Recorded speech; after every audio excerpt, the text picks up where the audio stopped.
सिर्फ एक कुर्सी मंत्री पद के लिए उन्होंने अपने परिवार ही नहीं बल्कि अपने पूरी पार्टी को उन्होंने चूर चूर कर दिया। तो कहीं ना कहीं पशुपति कुमार पारस जी व्यक्तिगत अपने कुर्सी के लिए उन्होंने पार्टी ही नहीं पूरे परिवार को उन्होंने तोड़ दिया, सिर्फ व्यक्तिगत महत्वाकांक्षा के लिए। इतिहास के सूची में अगर गद्दार का नाम जोड़ा जाएगा तो सबसे पहले पशुपति कुमार पारस चाचा का नाम पहले स्थान पर होगा। तो कहीं ना कहीं आज जो सत्ता में बैठे हैं, हमसे थोड़े से वोट में वो आगे आकर के वो सत्ता में बैठे हैं, तो मैं आपको विश्वास दिलाना चाहता हूँ कि जो लोग आज थोड़े से हमसे जो ज़्यादा वोट लाए वो सत्ता में बैठ सकते हैं, तो कल के डेट में सत्ता में हम भी बैठ सकते हैं और बैठ ही नहीं सकते हैं, नेतृत्व भी करेंगे। और आने वाला 2025 के सीएम यानी कि बिहार के मुख्यमंत्री, बिहार के विकास पुरुष के नाम से कोई जाने जाएंगे तो आदरणीय चिराग पासवान जाने जाएंगे। हमारे नेता आदरणीय चिराग पासवान जी नीतीश कुमार से व्यक्तिगत उन्हें कोई मतभेद नहीं है। नीतीश कुमार के नीतियों का विरोध हमारे नेता आदरणीय चिराग पासवान जी करते हैं। नमस्कार, मैं प्रज्ञा, आप देख रहे हैं न्यूज भारतवर्ष। आज हमारे साथ हमारे स्टूडियो में जुड़े हैं कृष्णा सिंह कल्लू, जो कि लोजपा के प्रवक्ता रह चुके हैं। तो आइए आज हम इनसे लोजपा से जुड़े कुछ सवाल पूछते हैं।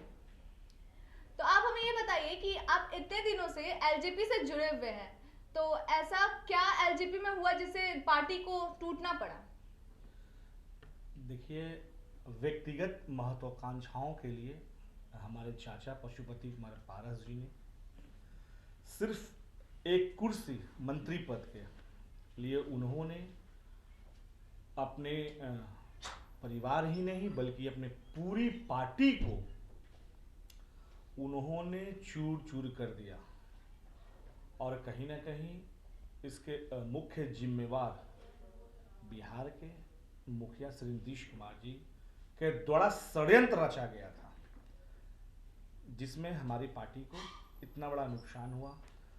हमारे नेता, दिवंगत नेता पद्म भूषण स्वर्गीय रामविलास पासवान जी के खून पसीने से सिंची हुई पार्टी वो पशुपति कुमार पारस जी ने अपने एक कुर्सी के लिए उन्होंने पूरी पार्टी को तोड़ कर रख दिया, परिवार को तोड़ कर रख दिया। तो अभी चिराग पासवान का नीतीश कुमार के खिलाफ क्या स्टैंड होगा इन सब चीजों के बाद? देखिए, हमारे नेता आदरणीय चिराग पासवान जी नीतीश कुमार से व्यक्तिगत उन्हें कोई मतभेद नहीं है। नीतीश कुमार के नीतियों का विरोध हमारे नेता आदरणीय चिराग पासवान जी करते हैं।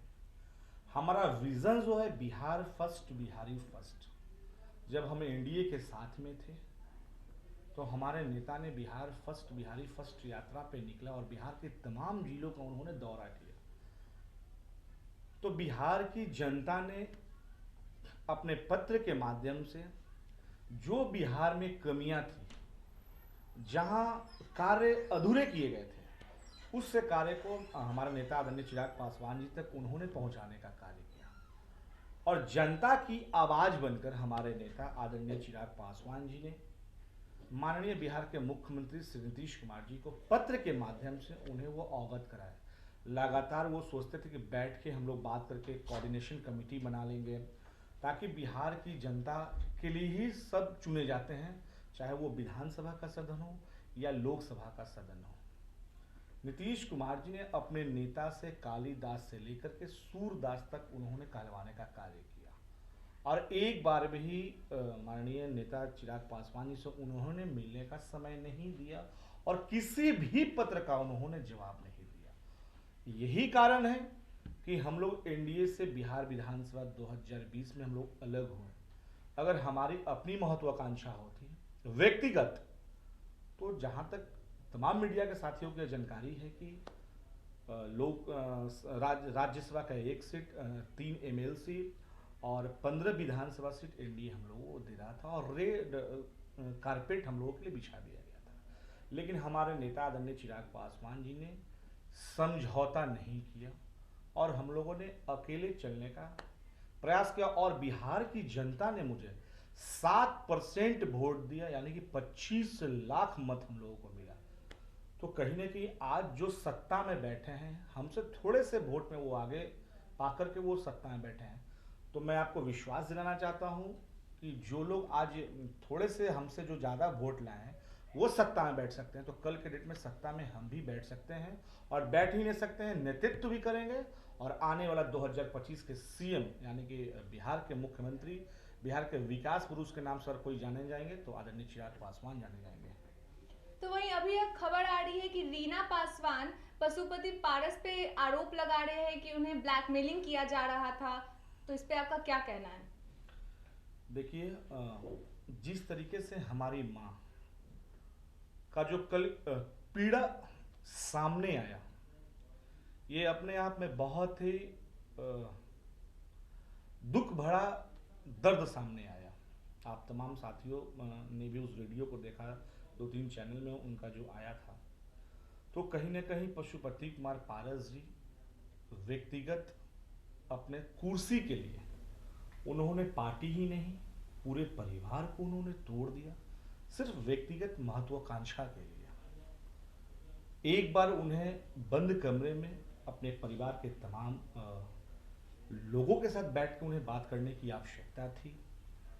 अगर आपको राष्ट्रीय अध्यक्ष बनना था, अगर आपको कैबिनेट मंत्री बनना था, तो आप अपने भतीजा यानी कि बेटा स्वरूप चिराग पासवान जी के साथ आप बैठ के बात कर सकते थे, लेकिन आपने मुनासिब नहीं समझा। और तो और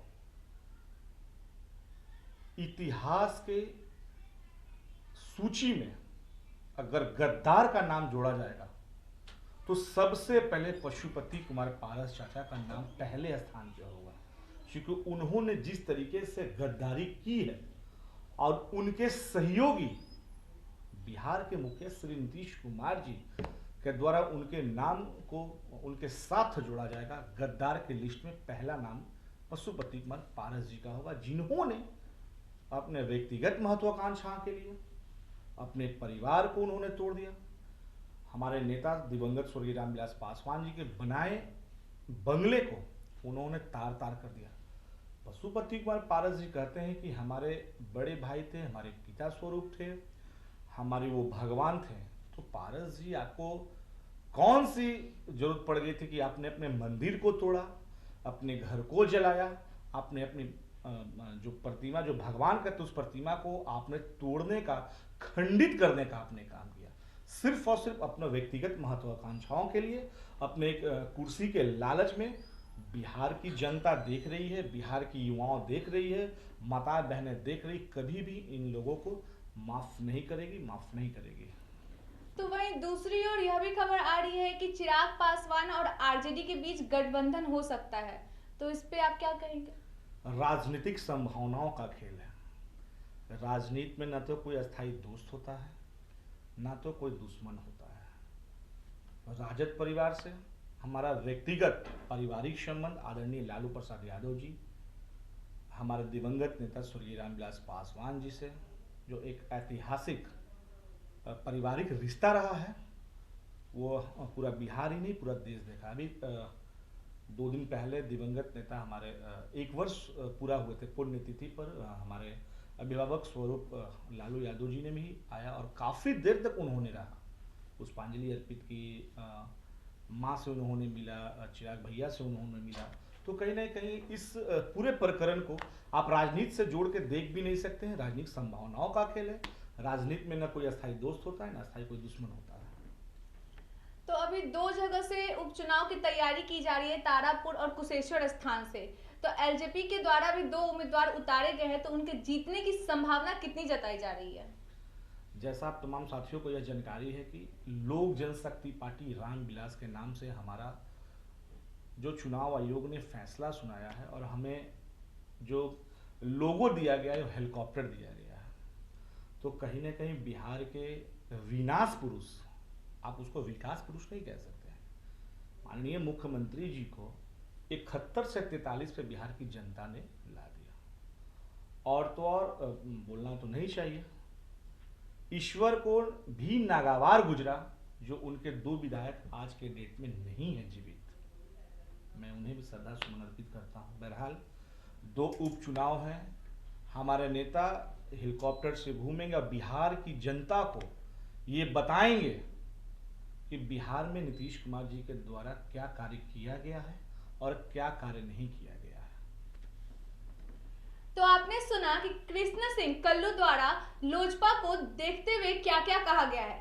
तो अब देखने वाली बात यह है कि 2 सीटों से जो लोजपा के उम्मीदवार चुने गए हैं उनमें से किसकी जीत होती है और किसकी हार। इसी तरह तमाम खबरों के लिए बने रहे न्यूज़ भारतवर्ष के साथ। मैं प्रज्ञा, पटना।